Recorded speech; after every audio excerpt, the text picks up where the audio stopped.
Support for Lab Out Loud is provided by the National Science Teachers Association. Find out more at nsta.org. You're listening to the Lab Out Loud podcast, Science for the Classroom and Beyond. Today we're learning about NOVA science programs and how they're made.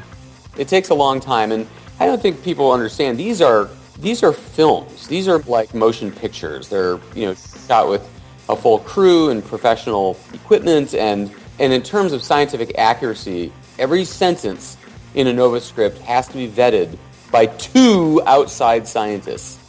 That's up next on Lab Out Loud, but first, I'm your co-host, Dale Basler. And I'm Brian Bartel. Hey, Brian. Yes, Dale? Check this out. If listeners don't know, you better know. That's one of my ringtones. It's the theme to NOVA. You better know.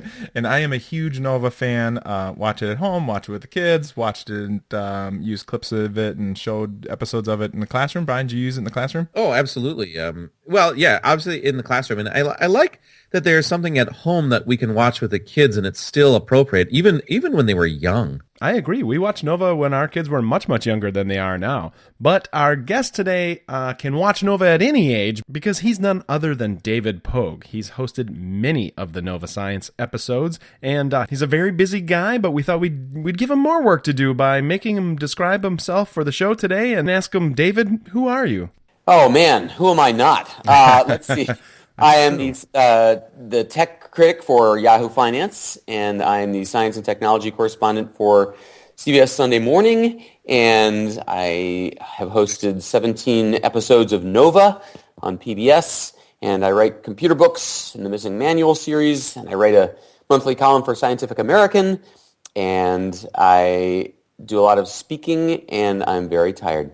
Yeah, I imagine that's quite the business card. Do you fit everything on that? It expands. It folds out. Well, I think our listeners are going to recognize you most, being science teachers, some science students, as hosting those NOVA programs that you talked about. I remember, was the first one making stuff? Was that your first? Yeah, that was an amazing story. Yeah, I loved those. Those were fun because they were just a single topic and you just picked it. Right, making stuff colder, making stuff faster. Yeah. I remember watching NOVA shows when I'm 40, almost 43. I remember my physics teacher. He has a Science Now theme on his phone. That's it. His alarm clock. My alarm clock is the NOVA. I mean, you wake up to that every day.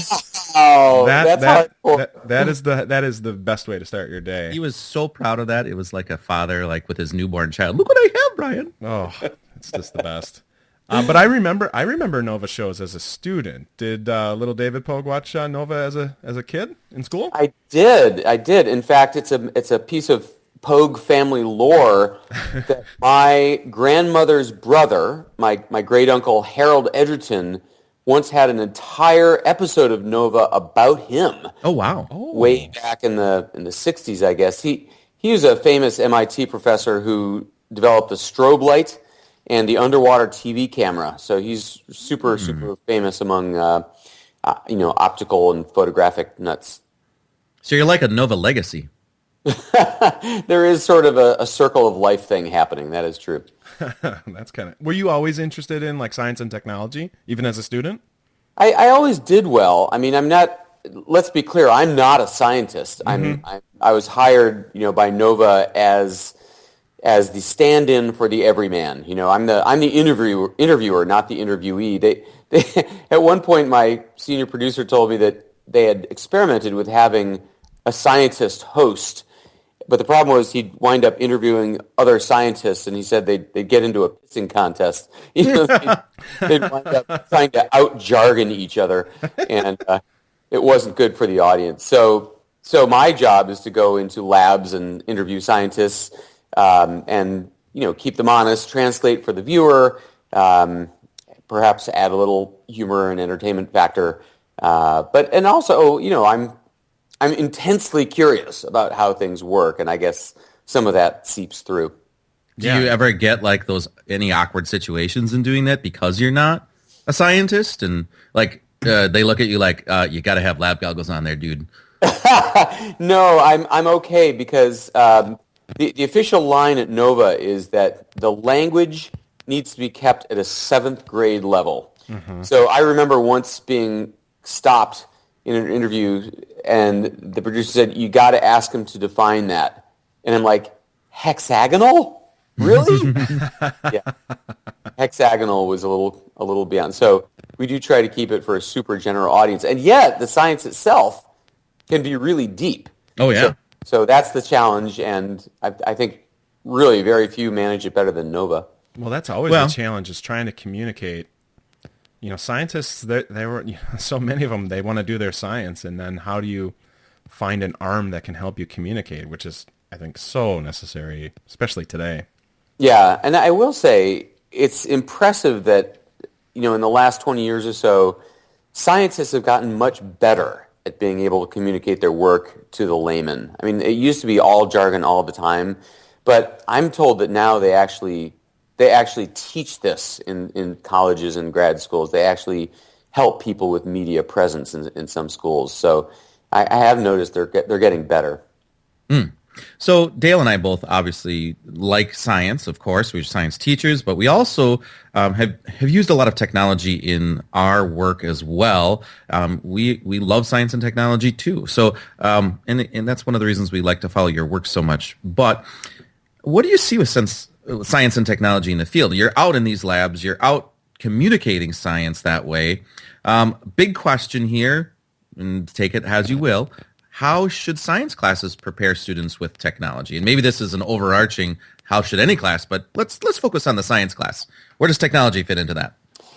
I'm not sure there's any part of science that doesn't spill over to technology. I mean, science is a superset of technology. So, I mean, obviously engineering topics, but also, chemistry and affects battery technology, and biology affects medical technology. And I mean, it would be hard to find a pursuit of science that wouldn't help you in a technological career. You said battery technology. Your latest NOVA show that you've hosted was Search for the Super Battery, which aired on February 1st. You can stream it now on PBS. For those who haven't seen it yet, what can they expect from that show? This was amazing to me. When I heard this pitched, that there's going to be an hour special about batteries, I thought, okay, NOVA has tackled... Yeah, that's right. I thought, NOVA's pitched some boring topics before, but this one is going to take the cake. And I was so wrong. I literally last night, I was out to dinner. 3 people, strangers, came up and grabbed my shoulder and said, "Got any lithium on you?" I mean, they had all seen it and were all fired up. It turns out that, we think of batteries as, what's in our phones, and maybe we think of it as what's in our cars, but there's a much, much bigger issue staring us in the face, and that is we don't have batteries on the electrical grid, on the national power system, and we desperately need it for 2 reasons. One is that we, the people, use electricity in a really uneven pattern. We don't use it at all at night. Electrical plants literally burn off excess unused electricity at night, waste it. And then during the day, during hot heat waves especially, we come home from work and we all turn on our air conditioners simultaneously, and there's this enormous surge. I mean, electricity is not like water that's waiting in the pipe for you to turn the faucet on. Electricity, when you turn on the lamp, has to be generated right now. I think a lot of people don't understand that. They don't. High school physics teacher, I think they think it. I mean, we say electricity flows. There have been textbook lessons that use voltage and compare it to water all the time. Oh. And it just muddies that misconception. It does. So evening out the supply and demand, well, I mean, this is going way down the road, but did you know that power plants, because on hot summer days they reach capacity of the plant to feed electricity to everybody, they actually have backup power plants, these smaller, inefficient... We have one of those. Oh, yeah. We have one down up the peak road. Overflow. Peaker plants, overflow. Yeah, they call them peaker plants. And they're just to handle overloads. And because they're used only occasionally, they're really inefficient, They're often coal-fired, and they're a disaster, and they're very, very, very expensive to build and maintain because it looks they're like not... a small city, and that's like the small one. Yeah, exactly. So if we could somehow capture this electricity and at night and save it up for the daytime, you wouldn't need peaker power plants, and it'd be better for the environment. And the other thing, of course, is solar and wind. Solar and wind are intermittent power sources, and so when the sun's not shining and the wind's not blowing, we're not getting juice from them. And so if the demand is not meeting the sun and the wind presence, then they're just wasted. So we really, really need batteries on the grid, but you can't just put a bunch of lithium-ion batteries next to your power plant because, first of all, they blow up. Second of all, they're very expensive. Third of all, they have a limited number of recycle charges in their lives. Oh, yeah. So this special on NOVA, it pursued all kinds of batteries. What's coming up after lithium-ion for our phones? What's going to replace the lithium-ion batteries in the electric cars? But the coolest part to me was, what are we going to do about the grid? And some of the strategies are just amazing. We visited one company that's making flywheel batteries. Yeah, I love the kinetic that. motion one. That was like cool. a totally different definition of a battery, but it is. That's right. Yeah, That's right. It's a 5,000-pound spinning steel disc levitating by a magnet. So that Go it's not, on. Yeah. Just say it like a romance novel. So there's no friction. And then, in a vacuum chamber, so there's no air friction, this thing spins up at night when energy is in excess and free, and then it delivers it back to us during the day. Amazing. Oh, that one was the one I saw, and I was like, oh. I know. I was sitting here going, I want to do energy pi graphs in bar graphs in my physics class, and it was just so good. Yeah, super cool. So the show wound up being. We had so much material. We wound up leaving. Like I did if you Google, Pogue ice batteries, you'll find an outtake that they let me use for my Yahoo column. Oh, okay. Which was not in the broadcast show, but super cool. It's a guy who's invented an ice battery, and it looks like a small swimming pool. And you put it on your roof, let's say you're a small company or a factory, and it's just filled with tap water. And at night, when it's colder out and the wind is blowing and energy is cheap, they freeze it solid. And then in the heat of the day, they pump their air conditioning system's refrigerant through it. And so the air conditioners do not run during the 6-hour heat of the day. You're getting free air conditioning. Yeah. Saving... in the case of this winery in California, we visited 20 tons of carbon emissions a year, and a great deal of electricity. So kind of like a solar water heater in a sense, like having. If you go to other countries in many The other way places, around, I guess. Yeah, reverse solar water heater. Yeah. Well, now you're speaking our language because you're talking about like these peak overflow pants for air conditioning, but I'm staring out my back window and there's a lot of white because we're in Wisconsin here, so. I'll be going ice fishing next week, so there'll be a lot of ice batteries. Are you serious? Yes. Sturgeon fishing. Sturgeon spearing. You basically use a chainsaw, cut out a large rectangle in the ice, push it under, and stare into the abyss until a fish comes by. You're not helping with the Wisconsin stereotype. I know. Yeah. Well, actually, you get a good polka going, and then... It's there's no joke though. The radio station you listen to is a polka station, and then they give you the sturgeon report like every half hour.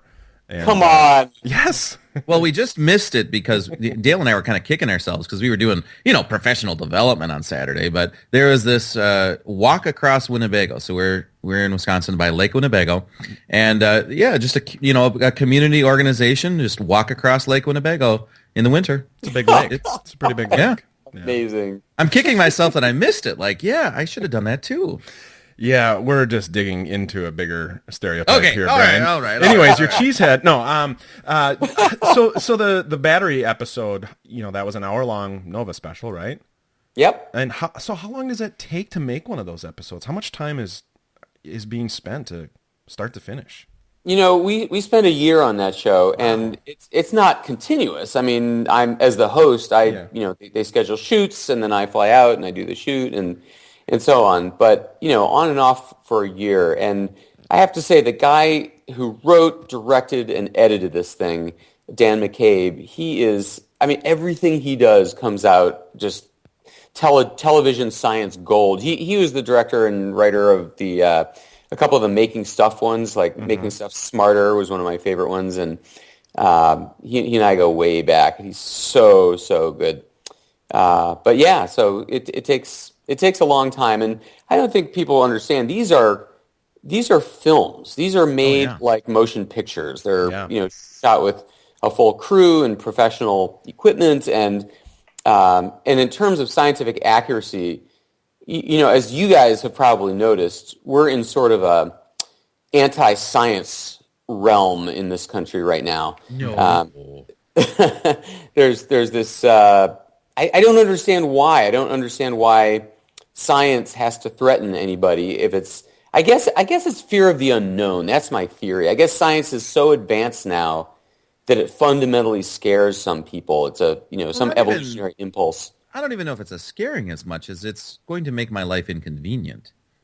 Yet Or people it has love that their potential. cell phones. Yeah. And we're recording this the day after the Super Bowl. And I said last night, I posted on Twitter, like, let's focus on everything that you're seeing here is a ton of science brought to you. That halftime show, the everything into the pads, the design. I mean, so much science is making this happen tonight, Exactly right. Well, anyway, so NOVA finds itself right in the center of all this, and so they are very, very careful. Every sentence in a NOVA script has to be vetted by 2 outside scientists. Yeah. I mean, they make word changes to make everything right. So, Are they always the same scientists? What's that? Are they always the same 2 scientists? No. They find topic experts on each area. And it is a long, long vetting process to make everything right and nonpartisan and exactly true. So it's an amazing outfit. NOVA's been on the air for almost 45 years. It's the most watched American science show, and it's super fun to be involved. But it is well respected, and I think taking those steps to make sure it passes muster for everyone, I think is an important piece too. And again, back to what we talked about earlier with communicating science. Yeah, exactly right. I mean, that's the other part of my theory about fear of the unknown is that, I mean, I just read, did you guys realize this, that 18% of Americans believe that the sun revolves around the earth? I know. I mean, I just saw that, and 40% still question climate change. It's like, well, that I could see. It sounded like you were setting me up for a fake news stint there. 18%? Yeah, you can Google that. Yeah, that the sun goes. Easy. Wait, what? The sun revolves around the earth. Aww. Yeah. So we need science education. I don't understand the anti-science push. I don't understand who it's harming to know more about the world. I mean, how, as you say, everything in our small spheres of life is brought to us by science. Our phones, our Netflix. I mean, and in the larger spheres of life, I don't see how we're going to solve climate change or feeding people or curing disease or stopping viral epidemics, without science. I don't understand what people are thinking. Well, I had to have a CT scan, and I'm laying in this CT scan, and it's my first time with it. And of course, I'm asking questions like, "Wow, what kind of, what are those numbers for?" And I'm sitting here thinking, how lucky am I that they don't have to like slice me open to do some investigating? Right there, our life is just so, They should have a bottle of leeches in each of those rooms, just to remind them from whence we came. Which path would you like? You can take the bloodletting option, the leeches option. Your next anesthetics are optional. Your next project, David, is sort of addressing this. You have a surprise for NOVA fans, science fans. They get a chance to continue NOVA's mission with an opportunity to pledge support for a new project that is going to be introduced via Kickstarter. Can you tell us about that? Well, thank you for that beautiful segue. Yeah. Yes, exactly. We at NOVA are trying a radical experiment. We are asking the public to fund our next science film. So in 2012, I hosted a show called Hunting the Elements, which was another one of those, are you kidding me topics. It was a 2-hour special about the periodic table of the elements. And it was fantastic. I can't believe it was on the used bookshelf or the used bookstore shelves. I mean, really, it's great. Yeah, it was a surprise hit. Everybody thought, "Oh my God, that sounds deadly dull," but it wasn't. It was our producer, writer, director Chris Schmidt had this idea to basically threaten my life in every scene in some other creative way. So I poured molten gold into a bar to talk about gold, and we went deep underground into mines, and it's just amazing. We blew up stuff. We dumped raw sodium into water and made a fireball like 25 feet high. It was the coolest show. And to this day... How are you going to top that now? as you well know, people show Hunting the Elements in science classrooms all over America. It's become that was actually one of the last time we talked about a show on Lab Out Loud. Rachel Connolly was the guest, and we were introducing Hunting the Elements. Really? Yeah, wow, yeah. Awesome. That was Brian and I met her at some Wisconsin thing. Some Wisconsin. Yeah, we met her at some science down thing in in Madison. Wisconsin. Yeah, it was down in Madison. So that blossomed into there. I remember that. Now you're kind of. She talked about it coming up, and her eyes went wide, like David Pogue's doing it. And, no, she did. It was fan, and we were like, "Oh yeah, tell us more." And so we had her on the show. It was great. Now this Kickstarter project is going to basically do the sequel. Yeah, so we want to make a sequel. This one is called Beyond the Elements, of course, and it does the same 2-hour, in-depth, highly telegenic, explosive treatment for the world of molecules. Oh. So you guys know who Theo Gray is? Yes. Absolutely. We've had him on the show as well. So the Element show, the original one, was actually inspired by his beautiful Elements coffee table book. Yes.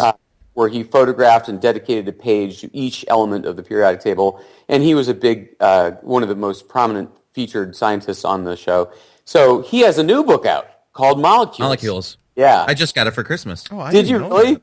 Yeah, I Oh my did. God, it's fantastic. You're going to have flashcards again too? I have the first one's flashcards and the app. I mean, it's kind of, maybe I'm a periodic table junkie, but hey, I was a chemistry teacher, so this was like made for me. There's like, this is the gift shop I need. That's right. So molecules, we have basically 90 naturally occurring elements, and they combine in 100 million different ways. Sometimes just a couple of atoms click together, and sometimes billions of them. And we're making more molecules, man-made ones, all the time, thousands a year.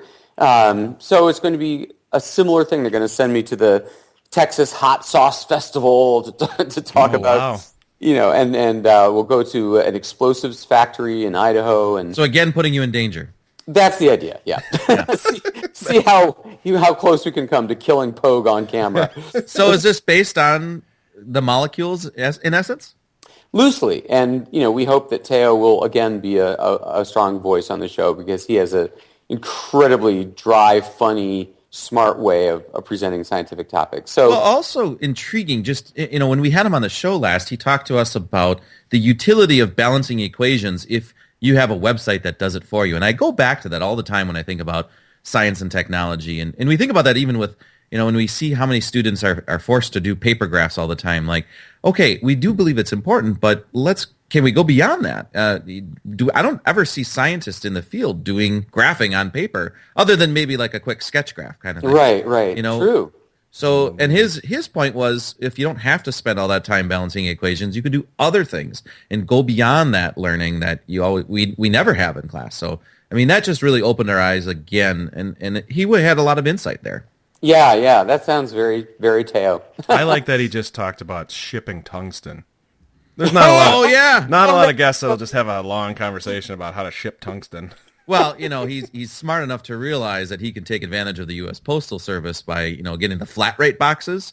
So the density issue here, it's like it literally is heavier than a lead brick, and so that brick it's in his office. It weighs like 80 pounds. It's a brick, and it is so heavy. See, that's my pet peeve for movies. And I've made like a couple videos on this that they screw up gold all the time because they just so cavalierly toss gold around. I'm like, no.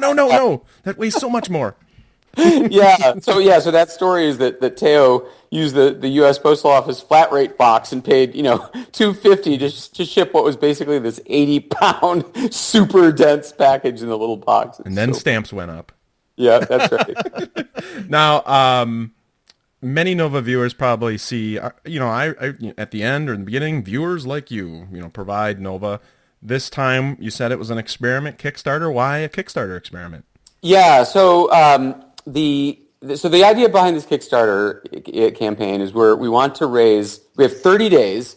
We're about halfway through it right now. We have 30 days to raise $1 million from little contributions. The idea is actually more than to make money. That's why it's a Kickstarter campaign and not just a begging campaign.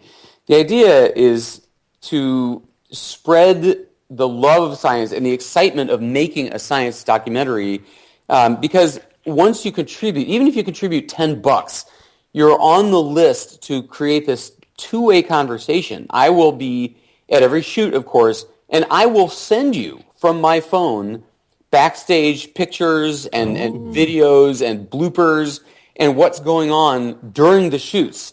And there will be a chat board where the viewers, the backers, will be making suggestions and reacting to what we're doing. And I didn't get that. So it's going to be a two-way collaborative sort of process through the year making the show. Yeah, and so we really want to make science, we want to explain how we're explaining science. We want to make it fun and exciting and to involve you. And there are various levels, as with any Kickstarter campaign. If you give $10, you're on the list, and we'll send you ringtones. And if you give $50, then ringtones. Ringtones. Nova ringtones. All right, I'm looking it up right now. I'm intrigued. I need some credit card moment here in a second. Brian, just say your credit card out loud here. What do you get as you work your way up? A T-shirt? Yeah, no kidding. Yeah, there's shirts, and at the very top there are things like lunch with me, which I joke, I'm not sure if that's a reward or more of a punishment. And that for $5,000, a school or a science museum can have me come and give a talk. That's the highest level. So there are a bunch of reasons to do it. One is for the physical rewards you get. One is postcards. Yeah, exactly. One is for and one of them is if you have a kid who's interested in science, I'll do a science experiment with you, with your family over Skype. Oh, cool. Yeah, exactly. So I'll ship you the materials you need for it, and we'll do the experiment together. Well, there's an adopted teacher. I like that. Yeah, yep. That's cool. Yep. And at the top, if we make $2.25 million, the goal is to send DVDs or Blu-rays of both specials to every public high school in America. Wow. Fantastic. That's a lot of schools. Yeah, 26,000 schools. So anyway, so what's in it for you? You're helping NOVA do a really cool mission, creating a documentary that will be shown for years in schools. 2, you're getting this inside live, real-time collaborative thing as we make the show. And then 3rd, of course, you get the cool actual logo wear and Meet Pogue items. So you get a little bit of a connection. It's like behind the scenes. I feel like I could have almost like honorary credits for ourselves then. Yeah, and I don't know if all your listeners know, how Kickstarter works, but you make a pledge during the 30-day campaign period, and if we reach the $1 million, then we make the show, and your credit card is charged. If we don't raise the $1 million, then no money is charged. It's as though the thing never happened. So, and it's really, really fun to be part of a Kickstarter campaign. I've joined a few of them because you get updates during the campaign. You feel like, how do I explain this? You're part of the team. You become an insider both during the campaign and, in our case, during the making of the movie. And it's kind of exciting to be on the inside of a project instead of just a consumer of it on the outside. Well, I think before you were saying there's sort of an anti-science buzz around. Well, this could counter that. You could kind of have your daily dose of science or your weekly dose of science coming in. You could add to your story and narrative. Well, I guess. that's very much how I feel. I feel like a lot of people are registering their unhappiness with the way things are going by making donations to the ACLU and Planned Parenthood. So if you care about science education, I mean, look, let's be honest here. Two things are threatened in government funding right now. One is science, and one is public broadcasting. They're saying they're going to defund both. So this is, in a way, a canary in the coal mine. It's an important experiment to see if the public could help foster public science education directly.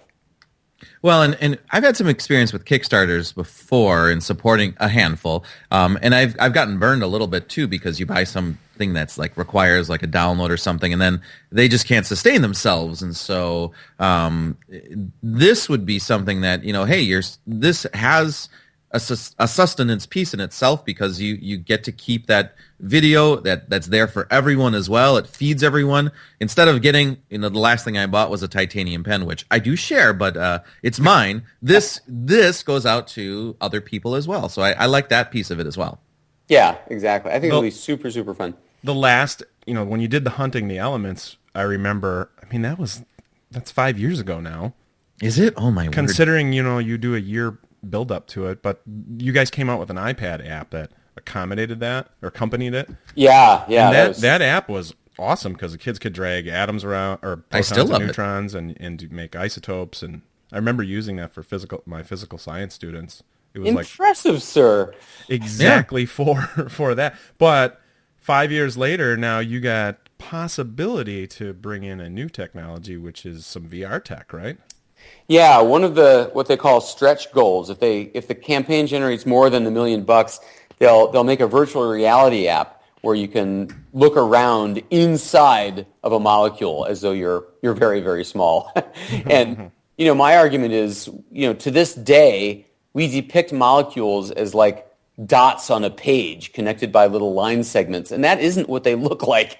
That's really not a 3D spatially accurate depiction of a molecule. So with a VR app, you'll be able to put on some cheap cardboard headset and actually peek around inside. We just saw like a demonstration of something like that with VR. It was great to have something that showcased a little bit more about what's happening. Instead of lines, it looked like kind of like vibrating bands of energy, which is kind of like, that's more of what's happening than a static line there. Right, so, exactly right. And that we appreciated that from the first Hunting the Elements app, because it did kind of like blow out some of the preconceived notions of what an atom is. So I guess we're hoping for the same. Yeah, exactly. And I should mention that if any of your listeners want to know what it is we're doing here, what the style is, what the level of professionalism is, Hunting the Elements is, as you mentioned earlier, a free. You can watch it for free online. It's on YouTube. It's on the PBS website. So you'll get a good idea of what the movie looks like and feels like. It's the astonishing thing is these shows that I've hosted were never intended for children. They were never intended for like little kids. But something between the way the science is explained, the really amazing computer graphics that they commission for these shows, and my own sophomoric sense of humor, something with that combination really captures the imagination of like really young kids, elementary schoolers. Oh yeah. I am literally stopped in airports by 7-year-olds and their parents, like, "You're the NOVA guy." I got this incredible email from a parent whose 5-year-old fell off his bike and he ripped up his face on the curb, and he had to go to the emergency room, and he had to get an MRI, and they were standing outside the MRI room, and the technician said, "Okay, ma'am, you're going to have to wait outside." And she was terrified on behalf of her little boy, who had to go into this loud clanking tube by himself without a parent in there. And the kid was starting to fall apart, and then they opened the door, and he saw the MRI, and he goes, "Mom, it's just like the one David Pogue went into."